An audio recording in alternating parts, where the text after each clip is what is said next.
It is possible to encourage an entire company and discourage the person you married. It is possible to comfort strangers after a service and make your children afraid to interrupt you at home. It is possible to answer every customer, every client, every invitation, every public demand, and repeatedly ignore the call coming from your own house. Now write this down. Applause is not evidence of alignment. Public admiration tells you that people appreciate what you produce.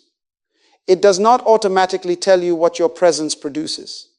Those are two different tests. The audience sees your presentation. Your family experiences your patterns. The public hears your prepared words. Your household hears your unguarded tone. People outside celebrate your gift, but the people inside live with your character. So here's the governing question. If the people who know your unedited habits cannot rely on your word, what has your success actually proven? It may have proven that you are talented. It may have proven that you are intelligent. It may have proven that you can organize people, communicate ideas, solve problems, and generate results. Wonderful. We need achievement. We need influence. We need people who can build businesses, lead organizations, and serve communities. This message is not against success, but success must not be purchased with the peace of your family. Public leadership measures performance, visibility, communication, and results. Private leadership measures consistency, self-control, responsibility, and presence. Can you remain patient when nobody is applauding? Can you keep a promise that brings you no promotion? Can you serve people who cannot increase your platform? Can you govern your spirit when you are tired, interrupted, and disappointed? That is the door test. Who are you after the front door closes? Influence can attract people, but only character makes their trust safe. Let me say it another way. Your gift may bring people near you, but your character determines what happens to them when they arrive. And the people nearest to you experience that truth first. We are going to examine this carefully. We will define the home as your first leadership territory. We will separate gift from character. We will look at the version of you that your spouse receives, the pattern your children inherit, and the atmosphere your daily conduct creates. Then we will finish with a private leadership inventory, not for your audience, not for your employees, but for you. Because leadership should not be judged first by the size of the crowd behind you. It should be judged by the condition of the people closest to you. And to understand why that test is legitimate, we must begin with priority. Why does the household come before every later institution you may ever lead? The household comes first because the household was first. Before there was a corporation, there was a family. Before there was a school system, there was a home. Before there was a public office, a sanctuary, a boardroom, or a platform, there were human beings living in relationship, carrying responsibility, and learning how to manage what God had entrusted to them. That order matters. Write this down. Priority is discovered by order. What comes first reveals what is foundational. The family was not created as an accessory to your career. Your home was not designed to become a waiting room where people sit until you finish being important somewhere else. It is the first community in which provision, instruction, discipline, affection, forgiveness, and values must operate together. This means a home is more than an address. It is more than furniture, food, clothes, and bills. A house can contain possessions and still fail to form people. A home is where human beings learn whether words can be trusted, whether authority can be safe, whether conflict can be resolved, and whether love remains present when life becomes difficult. So let us define household leadership. Household leadership is the responsible management of people, promises, resources, decisions, and atmosphere for the good of everyone entrusted to your care. Notice that definition. It includes people, how you treat them, promises, whether you keep them, resources, how you manage them, decisions, whether you make them honestly and wisely, atmosphere, what your presence repeatedly produces. You cannot call yourself a complete leader because you can manage a department while refusing to manage your temper. You cannot celebrate organizing a team while your household lies beneath unfinished promises. You may possess professional competence, but leadership is still incomplete when the people closest to you must recover from your presence. Can I suggest something? Your first territory is the space around your table. Before you attempt to change a city, examine the conversations at breakfast. Before you ask an organization to trust your vision, ask whether your spouse can trust your word. Before you teach an audience about purpose, ask what your children are learning from your schedule, your tone, and your decisions. Who meets your leadership before the workday begins? Who experiences it after the title comes off? Who receives you when there is no microphone, no contract, and no applause? Say this to yourself. My home is not competing with my leadership. My home is revealing it. The household is not a secondary obligation attached to your real assignment. It is the first place your values become visible, the first place your authority is tested, and the first place your influence must produce life. But now we face a troubling question. If the home is the first leadership territory, how can highly gifted people dominate public spaces and still fail so badly in private? To answer that, we must separate two things we often confuse: gift and character. A gift is an ability that produces results. Character is the stable agreement between the values you announce and the conduct you repeat. One creates impact, the other determines whether that impact can be trusted. Write this down. Ability may open a door, but character decides what enters through it. Communication can capture attention. Expertise can create opportunity. Charisma can attract followers. Intelligence can solve complicated problems. But none of those abilities automatically produces honesty, humility, patience, or self-control. A person may know how to move a crowd and still not know how to govern an appetite. They may command a room and remain controlled by anger. They may teach discipline to thousands and practice inconsistency with 5 people at home. The gift is functioning, but the container is cracking. Character is not proven when conditions are comfortable. Character appears when conviction becomes inconvenient. Fatigue tests it. Money tests it. Recognition tests it. Authority tests it. Appetite tests it. Interruption tests it. You do not fully know what you believe until pressure offers you a profitable reason to violate it. This is why the household provides such an accurate examination. An audience may observe you for an hour after you have rested, prepared, and selected your words. Your family observes you when the bill arrives, when the child interrupts, when the plan changes, when dinner is late, when you feel overlooked, and when nobody is impressed by your answer. The public receives the edited presentation. The household experiences the continuing series. And a series reveals more than a single episode. Your tone becomes evidence, your habits become evidence, your reactions become evidence. The promises you keep and the ones you keep postponing become evidence. Your resume tells people what you have accomplished. Your home reveals what kind of person accomplished it. So let me give you 6 values by which private leadership must be tested. First, faithfulness. Can people depend on your word? Second, steadiness. Do your values survive changing moods? Third, self-control. Can you govern your response before attempting to govern anyone else? Fourth, responsible communication. Does your speech clarify and build, or confuse and injure? Fifth, humility. Can you receive correction without protecting your image? Sixth, integrity. Do those you serve privately meet the same person you present publicly? Now examine yourself. Has success made you more dependable at home or merely more unavailable? When pressure enters the house, does it expose discipline or entitlement? When nobody is taking notes, do your values remain visible? Does your family receive the fruit of your development or pay the price for it? Simply put, talent determines how far your influence travels. Character determines what happens when it arrives.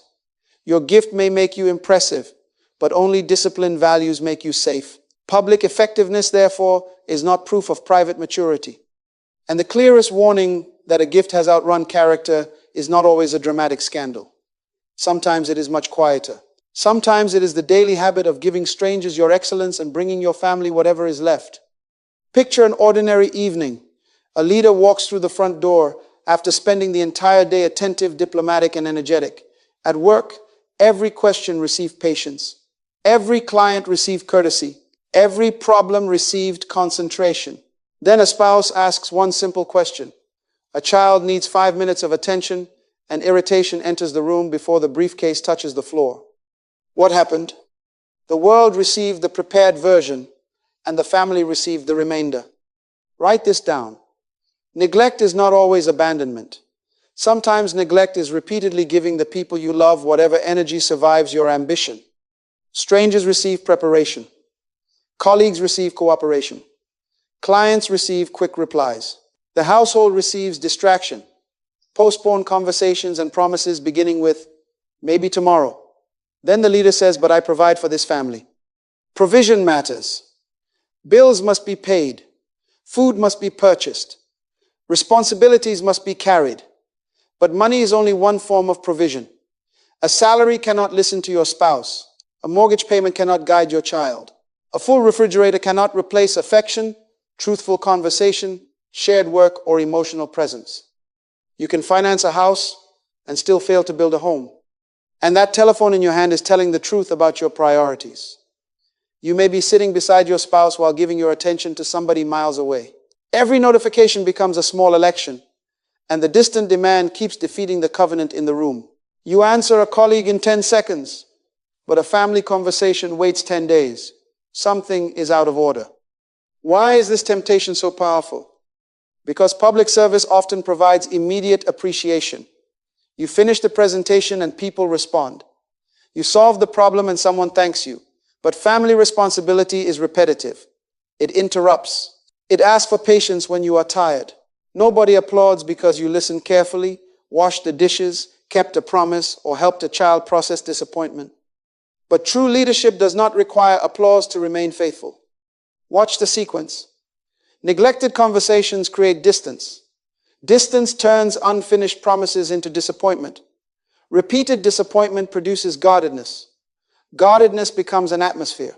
Eventually, the family stops asking not because their needs disappeared, but because expectation did. Now, examine 4 records: your calendar, your response time, your emotional energy, and your preparation. Who receives protected time? Whose messages do you answer first? Who gets your patience? For whom do you prepare intentionally? Which people consistently receive the best version of you? This does not mean you must be endlessly available. Leadership requires work, rest, and boundaries. But boundaries must protect the purpose of success, not destroy it. Your work should help sustain the household, not consume the relationships it was meant to serve. So reorder your attention, protect time, put the phone down, finish the conversation, keep the promise, bring more than your body through the door. But spending additional time at home is not enough. A controlling person with more time merely creates more control. An irresponsible person with more time merely extends the disorder. To repair the household, we must correct the definition of leadership itself. A title does not make you a leader at home. Position may identify your role, but conduct proves your authority. If you must constantly announce, "I am in charge," the announcement may be compensating for an example nobody trusts. Write this down. Leadership is not the right to control people. It is the responsibility to serve a purpose. Healthy leadership begins when you accept responsibility for what your conduct produces. What happens to the atmosphere when you enter the room? Does confusion become clarity? Does fear become security? Does disorder meet wisdom? Or does everyone become tense because your mood has arrived? True authority does not need intimidation to feel powerful. Fear is not order. Silence is not agreement. Manipulation is not wisdom. Religious language used to protect selfishness does not make selfishness spiritual. If your spouse is afraid to speak honestly, you have not produced unity. You have produced concealment. Let me give you 4 duties of household leadership. First, serve before demanding service. Leadership carries weight. It does not merely distribute weight to everybody else. If a responsibility belongs to the household, do not behave as though helping is beneath your position. Second, model before correcting. Do not demand calm while practicing rage. Do not command honesty while concealing information. Do not teach discipline while surrendering to every appetite. The life behind your instruction gives your words their weight. Third, consult before making decisions that affect everyone. Money, schedules, career changes, parenting, housing, and major obligations are not private matters when their consequences become communal. You cannot secretly create a burden and then call the family's reaction disrespect. If a financial choice may endanger the house, discuss it. If an opportunity will change the schedule, discuss it. If a parenting decision will shape the children, discuss it. Consultation is not weakness. Consultation is recognition that shared consequences require shared understanding. Fourth, accept accountability before assigning blame. When tension rises, immature authority asks, who challenged me? Mature leadership asks, what did my conduct create and what must I correct? Marriage is partnership under governing values. Wisdom must not become a weapon. Honor must not require invisibility. Disagreement is not automatically rebellion, and strength is not permission to dominate. Both husband and wife are responsible for protecting truth, covenant, peace, and the health of the home. So ask yourself, are you demanding submission to your preferences, or are you offering an example worthy of trust? Do you want cooperation because your direction is responsible, or compliance because your ego cannot tolerate questions? And before you attempt to govern anyone else, govern yourself. If anger controls your tongue, appetite controls your choices, pride controls your apologies, and technology controls your attention, then authority in your hands becomes dangerous. Self-government is the first qualification for household government. Repeat this principle. Leadership bears weight. Service gives it credibility. Example gives it direction. Trust gives it permission. That is leadership. Control demands obedience while avoiding responsibility. Leadership accepts responsibility and earns confidence through service. One makes people smaller so the leader can feel larger. The other strengthens people so the household can fulfill its purpose. And when responsibility replaces control, the first evidence is not that everyone begins obeying one personality. The first evidence is that the atmosphere changes. The home becomes more truthful, more orderly, more secure, and more alive. Culture is not merely what a family claims to believe. Culture is what the people in that family have learned to expect. It is the pattern created when certain attitudes, words, and behaviors are repeated long enough to become normal. Write this down. What you permit repeatedly, you eventually produce culturally. Every household has a climate. That climate is formed by tone, routines, spending, affection, correction, conflict, and forgiveness. It is formed by what happens when money is tight, when somebody makes a mistake, when a promise is broken, and when an apology is needed. You may have a polished address and a damaged atmosphere. The rooms may be beautifully furnished while anxiety occupies every chair. The kitchen may be modern while contempt sits at the table. The house may look successful in photographs while silence governs the marriage. Material success can decorate a building. It cannot create peace between the people inside it. The morning provides a simple leadership test. What speaks first in your home? Is it calm direction, gratitude, and blessing? Or does the day begin with a glowing screen, hurried commands, and anxiety about everything that might go wrong? The first minutes establish expectation. If panic begins the day, everyone leaves carrying pressure. If wisdom begins the day, the household receives direction before it faces demand. This is where prayer must become practical. Prayer is not spiritual language used to avoid responsibility. Prayer is alignment that produces responsible action.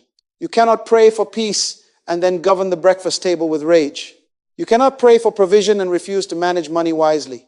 You cannot pray for your children and remain absent from their instruction. You cannot ask God to heal the atmosphere while continuing to release the words that poison it. Your prayer and your practice must agree, and your speech is one of your strongest management tools. Sarcasm trains people to expect humiliation. Contempt teaches them to protect themselves. Panic teaches them that pressure is stronger than wisdom. Uncontrolled anger makes the entire household study one person's mood before deciding whether it is safe to speak. But disciplined speech creates another expectation. Truth can be spoken without cruelty. Correction can preserve dignity. Encouragement can coexist with standards. Calm words do not deny problems. They establish the conditions in which problems can be solved. Now follow the sequence. Repeated choices become habits. Habits create expectations. Expectations establish culture. Culture shapes identity. Identity influences future behavior. That means the atmosphere in your home is not mysterious. Much of it is being constructed daily through manageable choices. So ask yourself, what does your family expect when they hear your footsteps? What do they anticipate when your voice becomes louder? What happens inside them when they see that you are calling or receive the message that you are coming home? Do they prepare for peace or prepare for impact? Your answer reveals the culture your conduct has created. And because repeated behavior creates culture, it also builds or drains the most important relational asset in a marriage: trust. Marriage is the closest witness to your leadership because your spouse sees the distance between what you teach and what you practice. An audience hears your principles. Your spouse lives with your patterns. The public knows your reputation. Your spouse knows your repetitions. And repetitions create a record. Trust is not admiration. Trust is confidence produced when a person's character survives testing over time. You cannot demand it through a title. You cannot borrow it from yesterday's achievements. You cannot force it with spiritual language. Trust must be made reasonable by consistent conduct.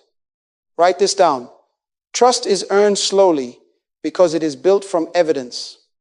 A promise is delayed once, then delayed again.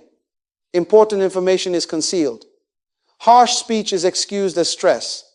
Shared responsibilities are avoided.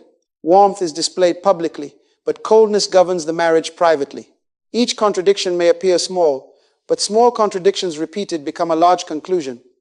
I cannot depend on what this person says. That conclusion becomes even more painful when the public is applauding. People celebrate the leader's patience while the spouse has been pleading for patience at home. Strangers praise the leader's kindness while the covenant has been surviving irritation. The applause does not comfort the spouse. It confirms that the leader possesses the quality, but is choosing where to distribute it. Think of trust as a relational account, not because marriage is a business transaction, but because conduct accumulates. Honesty makes a deposit. Presence makes a deposit. Kept promises make deposits. Humility, transparency, and responsible communication strengthen confidence. Deception makes a withdrawal. Contempt makes a withdrawal. Unexplained absence, concealed decisions, and repeated unreliability drain the account. Eventually, the leader attempts to draw cooperation from a place where little confidence remains. Then comes the dangerous sentence: "You should trust me." No. Trust is not something your spouse owes your position. Trust is a response to what your life has demonstrated. And covenant does not mean pretending injury is harmless. It does not require a spouse to tolerate domination, concealment, or repeated betrayal. Protecting a marriage may require truth, firm boundaries, accountability, and wise counsel. Peace is not maintained by hiding what is destroying it. We must also separate forgiveness from restored confidence. Forgiveness can refuse revenge and open the door to repair. But forgiveness does not erase consequences or manufacture evidence. Trust returns when changed behavior survives time, pressure, and opportunity. So stop blaming your spouse for asking questions you trained them to ask. Why were you late? Why was this hidden? Will you keep this promise? Those may not be attacks. They may be trust questions arising from an account your inconsistency depleted. If you damage the account, do not rush the person carrying the loss. Tell the truth. Become transparent. Keep small promises. Remain steady when suspicion makes you uncomfortable. Give your spouse repeated evidence that the new pattern is real. Your public influence may still look impressive while your marriage is losing confidence in your word. But if the person closest to you cannot rely on your integrity, the foundation of your leadership is unstable. And the consequences do not remain between two adults. Children are watching that relationship. From its tone, honesty, and patterns, they are learning what leadership, love, and authority mean. Children inherit more than your name, your features, or your possessions. They inherit patterns. They absorb what is repeated until repetition becomes their understanding of what life, love, and authority are supposed to look like. Write this down. Children may forget an instruction, but they live inside an example. Long before a child can explain what is happening, that child is asking silent questions. Am I safe here? Do promises matter? Can authority be trusted? Does love remain when I make a mistake? Do adults apologize? Is correction designed to guide me or humiliate me? Your household answers those questions every day. You may tell a child to trust God while responding to every problem with panic. You may demand respect while speaking to your spouse with contempt. You may command self-control while everybody waits for your anger to pass. The lesson you announce lasts a few minutes. The behavior you model becomes the curriculum. Training, therefore, is more than issuing instructions after misconduct. Training is connecting a child to a visible pattern until the value becomes understandable and repeatable. You show the child how truth sounds, how responsibility behaves, how forgiveness works, and how strength remains disciplined under pressure. A guide cannot credibly point toward a road they refuse to walk. Stop telling children to travel toward honesty while they watch you practice concealment. Stop directing them toward discipline while they watch you abandon every difficult commitment. If you want them to follow the path, let them see your feet on it. Parents can also provoke the very reactions they later condemn. Inconsistency creates confusion. Favoritism creates resentment. Absence creates insecurity. Hypocrisy creates cynicism. Unpredictable anger teaches children to manage the parent's mood instead of developing their own maturity. Then the parent says, "Why is this child behaving this way?" Sometimes the child is repeating the culture adults established. Now balance this carefully. Discipline without affection can communicate rejection. Affection without boundaries can produce confusion. Mature parenting provides truth and belonging. It says, there are standards here, and you are still loved here. Correction must guide without crushing. Warmth must comfort without removing responsibility. Children need more than financial provision. They need your attention. They need calm speech, consistent correction, and ordinary affection. They need to see you work when duty calls, pray when pressure rises, and apologize when you are wrong. An adult saying, "I failed you. Please forgive me," can teach responsibility more powerfully than another lecture about respect. So examine the inheritance you are creating. Are your children learning that power serves or intimidates? That love repairs or withdraws? That truth is stable or negotiable? That mistakes require honesty or image management? Families reproduce values into the future. What is practiced privately today may appear publicly in the next generation tomorrow. Your home is therefore not separate from your social influence. It is where that influence is being multiplied. The deepest measure of your leadership is not merely what you tell children to become. It is what your repeated example is training them to become. And if you now recognize patterns that have taught fear, distrust, or hypocrisy, do not retreat into shame and do not protect your image. Recognition is an invitation to responsibility. The next act of leadership is disciplined repair. Failure in the home is serious, but failure is not the end of leadership. The greater danger is refusing to confront what your failure has produced. Write this down. What you honestly confront, you can begin to correct. What you defend will continue to govern you. Restoration begins when blame ends. Stop saying, "It is my workload. It is how I was raised. It is my spouse. It is these children." Those circumstances may explain some of your struggle, but they cannot become permanent permission for destructive conduct. Ask the harder question. What disorder have my habits introduced, strengthened, or protected? Let me give you 5 stages of repair. First, name the behavior truthfully. Not, "I have been under pressure, but I have been speaking harshly." Not, "Work has been demanding, but I have repeatedly broken promises to my family." Precision is the beginning of responsibility.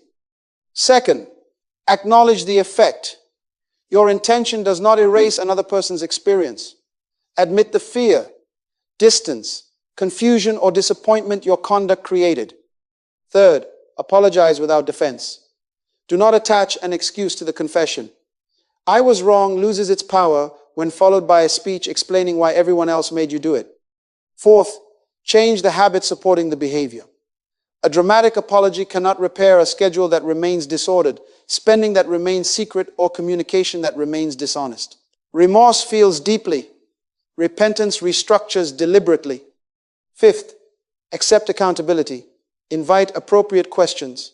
Establish boundaries. Seek wise counsel when the damage exceeds your ability to repair alone. Now make the change visible. Protect time for your family. Discuss decisions before their consequences arrive.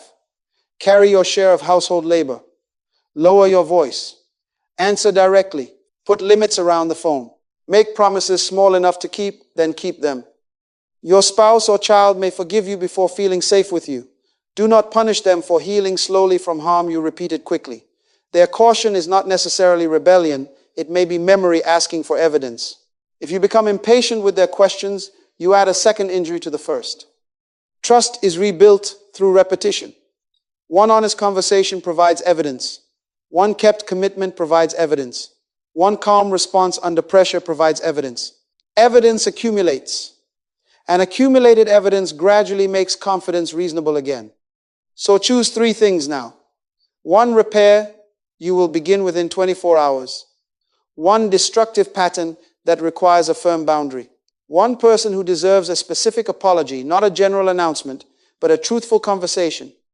Going home to accept correction is not humiliation, it is leadership. The strongest person in the room is often the first person willing to say, the repair begins with me. You do not restore private leadership by protecting your image.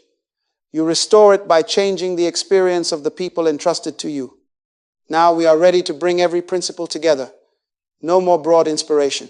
We will finish with a direct examination of time, speech, presence, shared responsibility, integrity, and repair, and then make a settled commitment about the kind of leadership our households will experience. Now answer 6 questions honestly. This is not a performance for your spouse, your children, or an audience.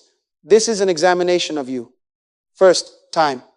Does your household receive protected attention, or only what remains after work, ministry, and the phone have finished with you? Second, speech. When pressure rises, does your tone preserve dignity? Can you correct without humiliating and disagree without becoming cruel?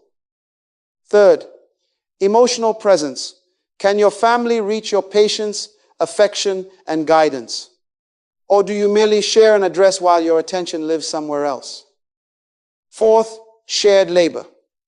Do you notice what the household requires and carry your responsibility? Or have you used income, position, or fatigue as permission to disengage? Fifth, integrity. Do your private habits agree with the values attached to your public name? Would the people at home recognize the person your audience admires? Sixth, repair. When you cause harm, do you confess specifically, change the behavior, and allow trust the time it needs to return? Write down the category where your leadership is weakest. Choose one daily practice that will make change visible. Then have one honest conversation with your household. Do not announce a new image. Establish a new pattern. Protect the time. Govern the tongue. Be emotionally present. Carry the weight. Keep your values. Repair what you damage. Now make this declaration. My leadership will begin with self-government. My authority will be expressed through responsibility. My service will give credibility to my words. My private conduct will agree with my public values. My spouse will not receive my leftovers. My children will not be instructed toward a road I refuse to walk. When I fail, I will tell the truth, accept correction, and rebuild through consistent action. I will not sacrifice my household to finance my reputation. The people closest to me will experience the character I present to the world.